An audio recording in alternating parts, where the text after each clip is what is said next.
How's it going, everybody? My name is LuckyBunz, and in today's video we're going to be going through the best Pokemon to power up for the Great League in Pokemon GO. So during the 2024 Pokemon World Championships, Niantic announced a massive meta shakeup coming soon to Pokemon GO during the next season. So in this video, I'm going to go through an updated list of meta-relevant Pokemon you can consider powering up for the Great League based on their respective buffs, along with those who maintain their meta-relevance. Now before we get started, I also want to quickly go over PvP IVs for those unfamiliar. So you pretty much want to have low attack IVs and high defense and high stamina IVs.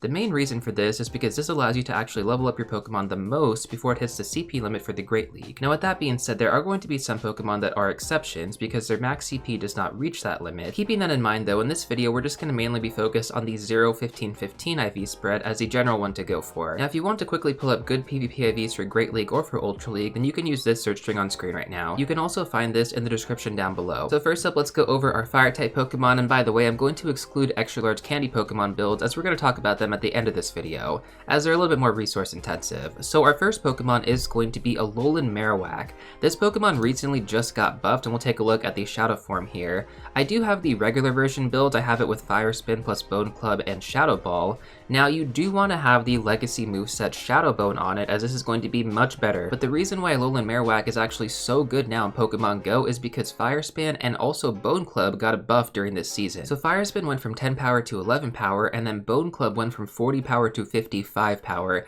A massive buff all around for Alolan Marowak, so definitely one of the best Pokemon to build right now for the Open Great League. The next Pokemon is going to be Talonflame with Incinerate plus Fly and Brave Bird. So Incinerate is going to be a Legacy Calm Day moveset. This is very important on it. During the recent Pokemon GO World Championship event, though, we did have the ability to evolve our Fletchling all the way up to Talonflame to get it with this moveset, so hopefully some of you guys were able to do that. I've actually had this Great League Talonflame since 2021, so quite a long time. I do actually like having the combination of Flame Charge plus Brave Bird though. Brave Bird is a really heavy hitting move, but it is going to debuff your defense, so that is a definite downside, but this is really good when you're actually leading with it, because you'll build up to maybe like close to 2 Brave Birds, you'll throw one, and then you can just swap into one of your other Pokemon, burn Talonflame back in later, and then take advantage of it with Flame Charge. It really just depends on how you want to play it. You can just go with a more safe pick, right? Like I feel like Fly is better for more general scenarios, but if you really want to get tactical with your playstyle, go in with Brave Bird as a self-debuff nuke is a really good option, and then Flame Charge is going to boost your attack by 1 stage every single time you use it, so you can build up a lot of momentum on Talonflame. This is why it's an excellent Pokemon. Next up, let's take a look at our grass types. So we have a lot of grass types to go over because there's always just so many grass types available in the overall meta. The top Pokemon to actually focus on though is going to be Jumpluff now. So the reason for this is because of the Fairy Wind buff. So Fairy Wind actually got buffed from 3 power to 4 power. Basically all of Jumpluff's moves are going to be fast charge, but Fairy Wind is the best one you want to have for that additional coverage. Now Acrobatics was the Legacy Calm Day moveset on Jumpluff, but to be honest, it's recommended to run Aerial Ace now, and it kind of makes sense. Like Aerial Ace is a lot more spammy compared to Acrobatics. And, you know, when it comes down to it though, if you already have one built with Acrobatics, I don't know if I'd recommend getting rid of that moveset. Like, I probably don't want to get rid of this one on my shiny Jumpluff here, because if Acrobatics becomes meta-relevant at some point in the future, that's going to really suck to have to give it another Elite Charge TM. Not to spend too much time on Jumpluff though, that Pokemon is definitely going to be a good one to build moving forward because of the Fairy Wind buff. Okay, taking a look at some of our other Pokemon here, we have Superior with Vine Whip plus Frenzy Plant and Aerial Ace. So Frenzy Plant is going to be a Legacy Calm Day moveset. Now, the thing about Superior is that nothing really changed about it. Like, there's no meta changes for Superior, same thing with Chestnut. Like, these Pokemon are relatively the same, they've maintained their meta relevance. We have Whimsicott though, which actually got the Fairy Wind buff, so that's pretty good for it, combined with Seed Bomb plus Moonblast. We have Gagoat, which is a really rare Pokemon to get. I think this was only available during a certain event. And so this one you want to have it with Vine Whip plus Leaf Blade and Brick Break. I really have no idea how good this Pokemon is, just given how rare it is. So, I mean, I don't have one in my Pokemon storage, unfortunately, because I didn't get to go to that event. But yeah, definitely up there in terms of the rankings. We also have Abomasnow, the Shadow version specifically, Lurantis, Meganium. Meganium needs Frenzy Plant on it, similar to the other Grass-type Pokemon like Superior and Chestnut from Calm Days. To be honest though, nothing has really changed for the rest of these Pokemon. Like, yeah, they're still going to be meta-relevant, but I feel like the biggest winners here were the ones that got the Fairy Wind buff. So with that out of the way, let's go over another really big category, which is going to be our Water-type Pokemon. So Water types in Pokemon GO, similar to Grass types, are very prevalent in the Open Great League. So holding on to its meta-relevance, Feraligatr is still going to be the best Pokemon to power up. Shadow Claw was the main move that made Feraligatr so meta-relevant in the Open Open Great League and the Open Ultra League formats, and then you also want to have it paired together with the exclusive Common Day moveset Hydro Cannon plus Ice Beam. The big Pokemon that got buffed though from the Water type category, and it's also going to be a dual Mud type Pokemon. I said Mud type, Ground type Pokemon. It is going to be Gastrodon with Mud Slap plus Body Slam and Earth Power. So the interesting thing here, right, is that Mud Slap is what got buffed, right? Because Mud Slap went from 11 power to 12 power, and on top of that, the energy generation also got increased. So not only is it going to do more damage, it's also going to build up to moves even quicker. Now, the interesting part here is that Body Slam actually got nerfed, right? So even though it technically got a small nerf, it got a major buff with the Mud Slap. So this is going to be really good for this Pokemon. It's ranked at number 5 right now in the Open Great League. Taking a look at our next Pokemon though, we have Quagsire, which pretty much maintained its meta relevance. So Mudshot technically got buffed and nerfed at the same time. And so pretty much what happened is that Mudshot went from 3 power to 4 power, but its energy generation got decreased. Quagsire is going to require the Legacy Common Day moveset Aqua Tail though, and very similar to Talonflame, during the World Championship event, we did have the ability to evolve our Wooper into Quagsire to get it with this moveset, so hopefully some of you guys were able to do that, because this Pokemon is still very much meta relevant. Following that, we have Toxapex, which maintained its meta relevance. No move updates here for it. We do have Quillfish though, which actually got a Poison Sting buff, so Poison Sting went from 3 power to 4 power, which made Quillfish a little bit more meta relevant, so definitely moved it up in the meta overall right now, which is very nice to see. Wishcash, same thing with the Mudshot going on here. This didn't really nerf it, but it didn't really buff it either, so it kind of maintained its same position. Definitely a great Pokemon to still continue to build if you do have a good IV spread.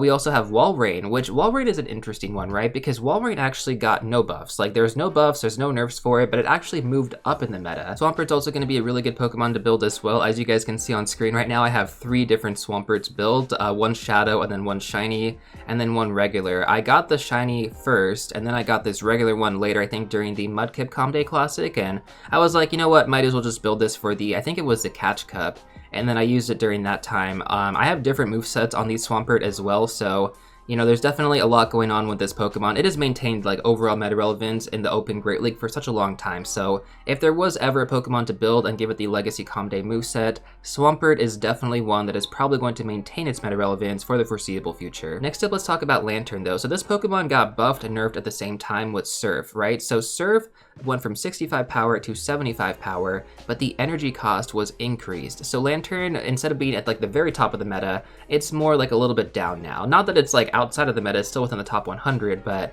definitely not as high as it once was, but still a very good Pokemon to build if you already built one. Like, I just built this one during this past season, so I'm actually happy to see that it didn't get completely nerfed. For the most part, this Pokemon is still pretty much the same, which is nice to see, and then we do have one more Pokemon I wanted to go over, which is going to be Dugong, with Ice Shard plus Icy Wind double legacy moveset, and then Drill Run. So I actually built a Dugong as well, which is really cool to have. I got this during like a GBL day when we were actually able to get the double legacy moveset by evolving our Seal into Dugong. So I have this Great League rank 11, which is super awesome. I don't use it as often because Dugong isn't like my favorite Pokemon to run, but it's really cool to just have it because it's like a double legacy moveset. Now we also have Empoleon right here, which technically got buffed and nerfed at the same time. So previously you would want to run Steel Wing, but now the energy generation is decreased on it. But Metal Claw actually got its energy generation increased. So now you just want to run Metal Claw on Empoleon instead. So we're going to skip over the Electric type Pokemon since nothing is really that meta relevant anymore in that category. We're going to go straight to Poison types. So the number one best Pokemon to build right now in the Open Great League is going to be Clodsire with Poison Sting plus Earthquake and Stone Edge. Its typing is also fantastic, which I think is what makes Clodsire so good. Poison and Ground is really hard to counter. The next Pokemon we're going to talk about is going to be Drapion with the Poison Sting buff once again. So this definitely gave it a nice boost in the meta. It was like meta relevant before, but now it's like really meta relevant. Following that, we have Galarian Weezing, which got access to the Fairy Wind buff. This Pokemon was used, I think, in more limited metas, but now we can actually use it in the overall Great League meta thanks to the Fairy Wind buff, although Brutal Swing actually got nerfed from 65 power to 55 power, and the energy cost was decreased as well. So that's actually technically a buff and a nerf at the same time. But yeah, overall, like when we actually look at it all combined together, Fairy Wind plus Brutal Swing buff and nerf, this Pokemon is ranked within the top 50 now, so definitely a good one to build. Now in terms of accessibility, this Pokemon isn't really featured that often during events, but maybe we'll actually see it a little bit more now because we're going to have the next season be featured on the Galar region, so we'll have to wait and see. I feel like this one was kind of intentional. And then finally, our last Pokemon is going to be Skuntank, which didn't really have too many buffs here. The main one that I want to focus on is going to be Trailblaze, which actually had its energy cost decreased. So that's going to be a small buff for Skuntank, which boosted it up to the top 100. Now we're going to skip over the flying type Pokemon because most of them were nerfed really hard this season. Like, there are going to be a few flyers with dual typings that we're going to talk about a little bit later on, but for the most part, guys, flyers are not what you want to have anymore in the Open Great League.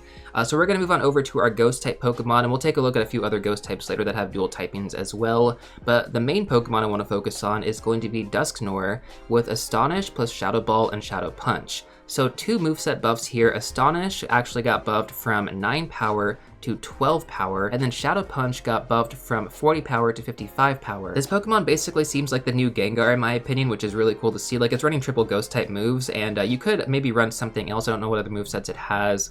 It has nothing really that good. Most of it's Ghost, Dark, and then Psychic. So yeah, Ghost would be the best one to go for. This is probably one of the biggest buffs this season as well, because Dusknoir was like the top 600, the top 700. It was really high up there. So it was not even meta relevant at all in the Open Great League, and now it's like in the top 100. So yeah, definitely a great Pokemon to build moving forward. Let's take a look at our Dark type Pokemon next, and we'll go over Pangoro a little bit later in the fighting type category. Mandibuzz pretty much maintained its meta relevance. This Pokemon is still going to be good to build. I do have a decent Great League spread right here, but I do want to try and get a better one if possible. The biggest Pokemon I do want to focus on though is going to be Malamar. So this Pokemon got buffed because of Psywave.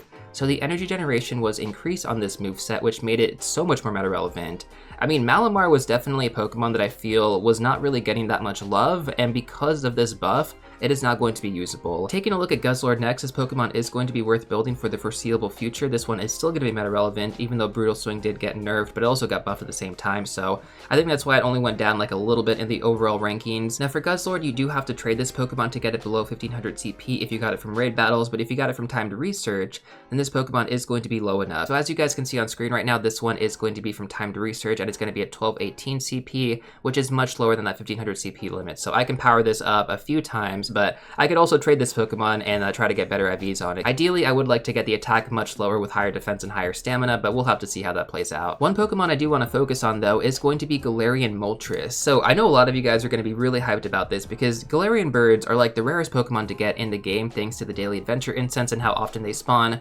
how high their run rate is, and so basically if you just miss the first throw attempt, I mean, that's pretty much it. Like, you're not going to get a second one. If you're really lucky, you'll get a second one, but that's basically about it. So a lot of people do tend to use their Master Balls on these Galarian birds, in which case if that was you and you have one with good IVs now, well, because of the Sucker Punch buff going from 5 power to 8 power, Galarian Moltres is now actually meta relevant in the Open Great League. Finally, our last Pokemon is going to be Umbreon with Snarl plus Foul Play and Last Resort. This Pokemon has maintained its meta relevance. You also have the option to go with Psychic as the charge move, which was also a Legacy Comday moveset, but Last Resort is just much better, guys. If you have to Elite TM, Last Resort over Psychic every day. Let's take a look at our Psychic types next. So basically not too much has changed here. Gallade didn't really get any noticeable buffs or nerfs, so that Pokemon is still going to be meta relevant. Cresselia though, that's the one that I want to talk about right now. Now Cresselia is a Pokemon that just had a lot of spotlight recently, so you do want to have the Legacy moveset Grass Knot on it. Now of course the common question that has been asked recently is Cresselia still meta relevant in the overall meta? And the answer to that is yes. It is still going to be worth building, either the regular or the shadow. Both of them are going to be excellent because you can just run Grass Knot plus Moonblast and you don't really have to worry about having Future Sight. Taking a look at our next Pokemon, the only one that actually is meta relevant to the bug type category right now, that at least that I want to talk about, is going to be Ariados, which got access to the Poison Sting buff, once again 3 power to 4 power, and then Trailblaze having the energy cost decreased. So a double buff going on for Ariados here, which was pretty good in the past, right? This Pokemon was meta relevant, especially in the limited cups, but now for the Open Great League, it does fall within the top 100 just barely. Now I did mention that we would go over Pangoro during the fighting types section, so let's talk about that right now. The main buff for pretty much all the fighting types here is going to be Karate Chop, which got its energy generation increased. Now on the flip side of that, Counter got its energy generation decreased, so you don't really want to run Counter anymore if you have Karate Chop as the alternative option. So taking a look at Pangoro here, I mean, this Pokemon is ranked really, really well now. This was not even a consideration before, but because of Karate Chop, it's now meta relevant more than Machamp. But not to say that Machamp isn't actually worth building, because Machamp also has access to Karate Chop, although it is going to be a Legacy moveset, so you will have to use an Elite Fast TM to get it. Now what's actually interesting is that Machoke also has really good meta relevance because of Karate Chop, although that's not going to be a legacy moveset, but Cross Chop is going to be a legacy moveset, and so you have to either pick between a legacy fast move or a legacy charge move when you want to build either Machamp or Machoke. Finally, just at the edge of the meta here, we do have Primeape with the legacy Comday moveset Karate Chop as well, combined with Ice Punch plus Close Combat. Now, you can evolve Primeape to get Annihilate in game, but with that being said, Annihilate is actually much worse now because of the counter nerf, so it doesn't have access to Karate Chop, which is why Primeape, its second stage form, is actually going to be preferred to use in the Open Great League. So definitely some interesting thing going on with the fighting types right there. Karate Chop is basically the move of choice moving forward now. Let's take a look at our normal type Pokemon next. So we have some pretty good meta relevant options now, starting off with Dunsparce, which got access to the Rollout buff. So Rollout actually went from 5 power to 8 power as a fast move. Huge upgrade for Dunsparce. I mean, I actually got the rank 1 very recently in game. I didn't even realize I got the rank 1 until I checked the IVs, but man, I was so stoked to see this. So having this and then also being one of the best Pokemon to build moving forward, I'm most likely going to power this thing up very soon. Going over another Pokemon that got access to the Rollout buff though, we also have Licky, which evolves from Lickitung. Now previously Lickitung, its base stage form, was the Pokemon you wanted to build if you wanted to use it for the Open Great League. And we'll talk about Lickitung later on in this video because it's going to be a Super XL Pokemon to build, which is still meta relevant, but Licky is actually going to be a little bit better now because of Rollout. But taking a look at it, guys, this Pokemon is really cool to see getting some love. I mean, this Pokemon, when it first came out, it was really cool to have for the Open Ultra League, Premier Cup Classic, I believe. And so, I have one built up here before we actually, I think, got a level 50 in game. Yeah, it's like back in 2020. So, this Pokemon is cool. I just have it as a Shiny Lucky right now, but I would never use this anymore. Like, the IVs are just terrible for it. In terms of PvP, that is. Like, it's a really good IV spread. 96% IV is pretty solid. While we're on the topic of Rollout, let's also go over Miltank, which finally actually got some love here, guys. So Miltank, I remember in Johto, because that was like my first game that I played was Gold version. Miltank at the 3rd gym leader from Whitney, my goodness, this Pokemon was so frustrating to go up against. Like, every single time it used Rollout, it would just like one-shot every single one of my Pokemon. Now Miltank is going to be meta relevant in the Open Great League meta in Pokemon Go. So this is really cool to see in my opinion, just as a Gen 2 lover. So yeah, very happy to see that. Body Slam also, again, it got nerfed, but because of Rollout, getting that major buff, that is going to make it meta relevant for Miltank. Moving back up a little bit here, let's talk about the Swift buff on Ursaring first. So Swift actually got its energy cost decreased. Niantic has been trying to make this moveset good for quite a long time, and I think they finally got it right. So Shadow Ursaring is going to be meta relevant now with this moveset. We also have Wigglytuff, which got access to it. I think it already had it. So basically the two Pokemon that benefited the most from the Swift buff is going to be Ursaring and Wigglytuff. The next Pokemon I want to talk about, like just right outside the meta, is going to be Greedent. So this Pokemon basically had all of its movesets updated. Mudshot got a buff and nerf at the same time, Body Slam got nerfed, and then Trailblaze got buffed. So Greedent is still within the top 100 roughly. It's a little bit outside of that top 100, but still a great Pokemon to build if you do have one. I actually have a rank 2 right here, which I did already give it the, secondary charge move for some reason. I don't really know why, but I have it here, and so if I want to power this up in the near future, I could. Taking a look at our rock type category next, we have some Pokemon that weren't really affected, like Aurorus and Regirock. It's actually really interesting because neither of them received any moveset updates. We do have some pretty big ones in the ground type category though, starting off with regular Marowak. So this Pokemon got access to 2 buffs, the Mudslap buff plus the Bone Club buff. Once again, Mudslap went from 11 power to 12 power, plus the energy generation was increased, and then Bone Club went from 40 power to 55 power. So major buff for regular Marowak, not Alolan Marowak. Alolan Marowak is still going to be good, but regular Marowak now has so much more spotlight, which I think is really awesome to see. We also have Golurk, which actually got access to a double buff as well, another really big update here. So Mudslap once again plus Shadow Punch, very similar to Bone Club, is pretty much parallel here, where it goes from 40 power to 55 power. Massive upgrades for these two Pokemon, guys. Like, if you do have them with good IV spreads, oh my goodness, it's gonna be worth building them moving forward. We do have Hippowdon next, which is going to be still worth building. There weren't any moveset updates for this Pokemon, which I guess was a good thing because it maintained its meta relevance. The next Pokemon that I want to talk about, though, did get moveset updates, and that is going to be Donphan. So Donphan, Mudslap buff, Trailblaze buff, and then Body Slam nerf. So kind of similar to Greedent in a way, except it actually got access to a bigger buff on the fast move. This Pokemon moved up a lot though thanks to this buff, so definitely awesome to see moving forward. And we do have one more Pokemon I'm going to go over right now, which I don't believe really had anything changed to it. Actually, we did have the Brutal Swing move update, so I guess that's technically not true. But that's going to be Runerigus. So this Pokemon is pretty difficult to get, actually, I would say, but in terms of the overall meta, still maintained quite well in the top 100. Next up, we're going to go over 2 Ice-type Pokemon. So we're going to have Alolan Sandslash and Alolan Ninetales. Both of these Pokemon are excellent to build, guys. So Alolan Sandslash, there's no buffs here, but it still maintained its meta relevance, and you can pretty much say the same thing with Alolan Ninetales as well. Next up, let's take a look at our Steel-type Pokemon. So there's really only two I want to talk about here. That's going to be Registeel and then Steelix. So first of all, Steelix didn't really have any buffs or nerfs going on, so we're not going to really focus on that one too much. It is still going to be a great Pokemon to build given its current move pool. Dragon Tail plus Psychic Fangs and Crunch. I do have one built for the Great League. It doesn't have like the best IV spread, but I just kind of wanted to have it. Now, Registeel though, this is a different story. So Registeel unfortunately got a nerf to Zap Cannon, where the chance to debuff the opponent's attack by one stage was decreased, which means it's going to be a little bit less meta relevant than it once was. Registeel was one of the top Pokemon for quite a long time though, so I'm not really that upset that it got nerfed a little bit. Like, it's still really meta relevant. The Shadow is going to be much less meta relevant than the regular form now because of that Zap Cannon nerf. But with that being said, if you trade a regular Registeel and you get a good IV spread on it, it is still worth building for the Open Great League meta. Next up, let's go over our Fairy types. So pretty similar to what we talked about earlier with the Fairy Wind buff, except we're going to go over specifically Fairy types now. Let's talk about Clefable with Fairy Wind plus Moonblast and Swift. Pretty much getting a double buff though to Fairy Wind and then also to Swift. I mean, this really bumped up Clefable in the overall meta. We also have Florges coming up next with Fairy Wind plus Disarming Voice and Moonblast. Again, the main buff here is just going to be to Fairy Wind. Florges is one Pokemon that really took advantage of that. Disarming Voice is an excellent charge move to have for a Fairy type attacker. Like, it is a lot more spammy than anything else that Fairy types typically have access to. And then finally, our last Pokemon in the Fairy type category is going to be Togetic, which is not a Pokemon I really expected to see in the overall meta, especially considering that we also have Togekiss available. But with that being said, Togekiss doesn't have access to Fairy Wind, so Togetic, its second stage form, is going to be much better to use now, combined with Aerial Ace plus Dazzling Gleam. Now finally, let's go over our Dragon type Pokemon. There weren't any like buffs or nerfs to these Pokemon for the most part, so I'm just going to go over the best ones to still focus on. So starting off, you're going to have Hakamo-O and Como-O-O. Both Pokemon are going to be worth building. You also have Goodra with Dragon Breath plus Aqua Tail and Thunder Punch. Now Gumi just had a Calm Day a few months ago, so if you weren't able to get a good IV Goodra, you can still get one during December Calm Day, so don't worry about this too much. You have some time to actually get a good IV spread on this Pokemon later on.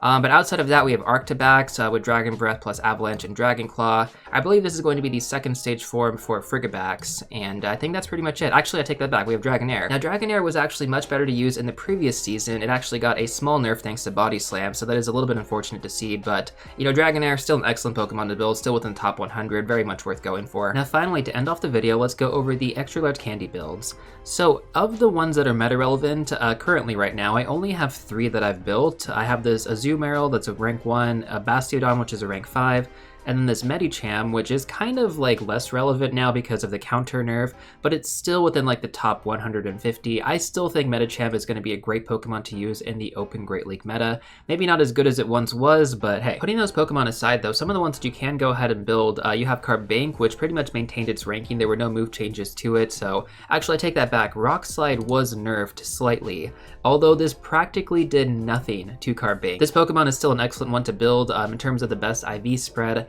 5-15-15 is going to be optimal, so not exactly 0-15-15. I mentioned this earlier on when we talked about IVs, but yeah, for some of these extra large candy builds, they do have various IV spreads, so just make sure to double check them. Taking a look at Bastiodon next, this is one of the Pokemon that I've personally built, and I can tell you firsthand, this thing is amazing. I hated going up against it for the longest time, and then when I finally got a good IV spread, I grinded the extra large candy forever. It took me years to build this, but it is totally worth it. I'm very happy to see that it's maintained its meta relevance. So even after all the meta changes, Bastiodon still holds up, and Smackdown did also get nerfed from 12 power to 11 power, but that really did nothing for the rankings. I mean, it went down like 2 rankings overall. We have Azumarill next, which I don't actually use that often. Azumarill can be run in a lot of different ways. Bubble plus Play Rough and Ice Beam is recommended, but you can also go with Hydro Pump. What's actually interesting about Azumarill too is that before level 50 was released, the best IV spread was something like 9-15-15, but once level 50 actually came out, Azumarill was able to take advantage of the 0-15-15 IV spread. So I actually ended up building 2 Azumarill. I built one before level 50, and then I built one again after level 50.